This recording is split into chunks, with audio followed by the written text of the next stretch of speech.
Hello again, welcome to part 2 of homemade steak and vegetable sweet corn and peas pie. Okay, now the pie is done, and what I'm going to do is try and get this off. Right, what I'm going to do, I'm going to put these, and as an afterthought, I thought about doing the, whatever these are, Yorkshire puddings. So I'm going to put those in for a few minutes. That noise is the microwave of with the vegetables heating up. That's going to take just a few seconds. I've got the water here that I've done the veg. That's all boiling away, and that's ready to go in to the gravy mix. There. Okay.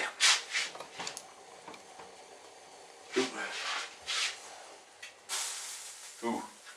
Right. I'm going to try and do this without losing the camera here. Okay. Now, that's the roast potatoes with all the veg that was left over from not putting in the pie. The pie is really hot. That's the there you go, and you can see that repair job I did right across there, and it looks different than the rest of the pie. There we go. So that went in the oven for about 40 minutes. Now, let's see, I've got the roast Yorkshire puddings in the oven. I'm going to try, what I didn't do, in hindsight, I should have coated the inside of the dish here with something to stop it from sticking. I've got a feeling, oh boy.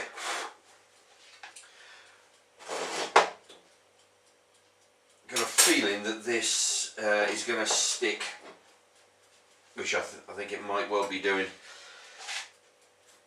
Yeah, burnt my fingers there.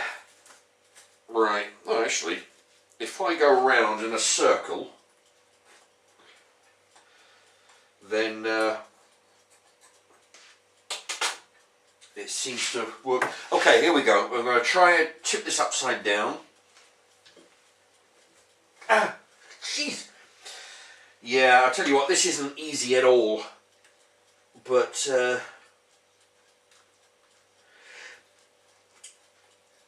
I think what I should have done was coat the inside with some kind of oil or something. There. Actually, it didn't come out too bad. There you go. I mean, the bottom's a little bit brown, but that's still good. You see, actually, all the vegetables and the steak is still moist. Let's try a bit of this. Yeah. Tell you what. That steak is really good, really tender. It's chewy, but you know, it's not dried out at all. It goes to show it pays to add the gravy to the pie before you put it in the oven. Let me tell you. Yeah, I mean, look, you know, like I say, you know, it looks a bit brownish, looks a bit dark, but that's fine. Yeah, tell you what, I'm quite pleased with that little taster I just had. Now, what I'm going to do, I'm going to put some gravy. I should have mixed this up already. The gravy, as usual, is made from the water from the veg. It's I put slightly. You're supposed to put 4 teaspoons of powder with half a pint of water. I put slightly less than half a pint because I wanted the gravy to be thicker than it normally is. Okay. Now, according to the packet, these only take like about 4 minutes. They're kind of small. These are Aunt Bessie's Yorkshire puddings. I haven't had Yorkshire puddings for a long time. Yeah, there was some kind of special promotion with the 5 for 5 items. I think I got them with the Christmas turkey, I think. But yeah, there's like 15 of them.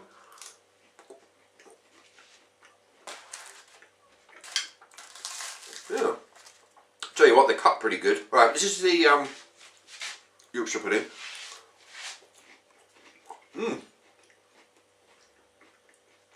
This is really good. Let me tell you. I think I had them in that oven for about 3 or 4 minutes, perhaps, and they're really good. I was burning, not overdone or anything. But anyway, I'm going to try some of this, the contents of this pie. I'm going to turn that camera down just a touch. There. Yeah, the contents of the pie, which was steak, peas and sweet corn, and a little bit of potato in the pie just to fill it up, because there was quite a lot of space in the pie actually. I mean, it's quite a big dish.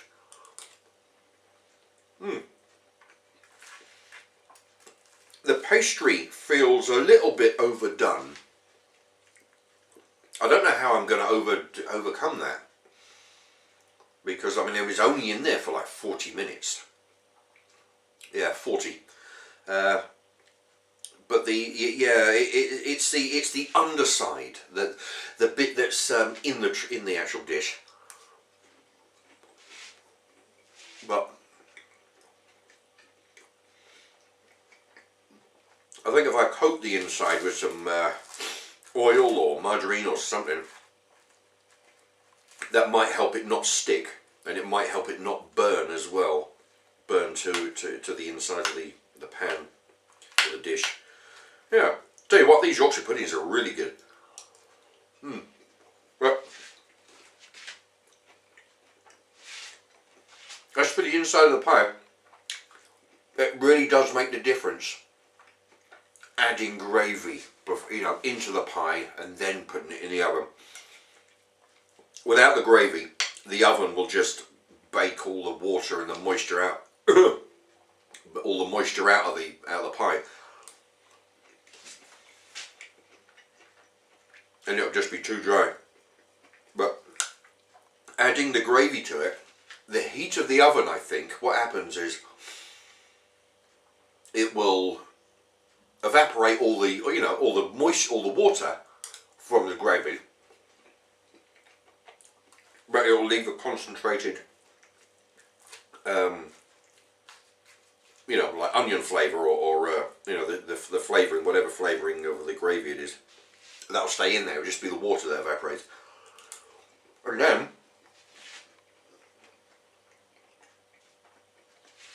when you add all the ingredients together, the pie with the potato, with the veg, with the Yorkshire puddings, you do what I did, you know, just put some extra, an extra bowl of gravy on the top, so you've got double, you know, double gravy. Add some more moisture to the whole mix by doing that, and it adds some flavour. You know, so yeah, it's all good. Yeah, I'm right pleased with how this pie turned out actually. It's as long as you cook it before, cook it well beforehand. There you go, just like with all your meat, put it in the frying pan. Cook it. As it's cooking, just cut it to tiny, tiny pieces. When it's in small pieces, it helps to, it's easier to cook evenly. Plus, it's, you know, turns it into bite size, because if you want to eat with a spoon and hold the pan, hold the bowl with the other hand, the less cutting you do, the better. you know, once it's in your plate here. So cut it beforehand. It'll work out. Yeah, just make sure it's all cooked and the veg is cooked, and whatever else you put in the pie is cooked. Put it in the oven, and basically the oven is cooking the pastry. That's all it's doing. You know, you don't want to be cooking any of the ingredients in the pie in the oven. I made that mistake. Anyway, there you have it. Homemade steak and vegetable pie. I'm very pleased to how this turned out. Big dinner. And I can't remember how much that bit of was it £1.25? Was because I used half the steak, £1.25 or so. And then you got your potato, your parsnips and your few veg and whatnot. So, you know, quite a cheap dinner. Anyway, I hope you liked part 2. If you did, thumbs up, and please pass it on to your Facebook. You know, but if you have a Facebook account, you know, pass it on, put it onto that if you wouldn't mind. You know, pass the word. That'd be great. And hopefully we get some new viewers. Anyway, thank you for watching. Bye bye.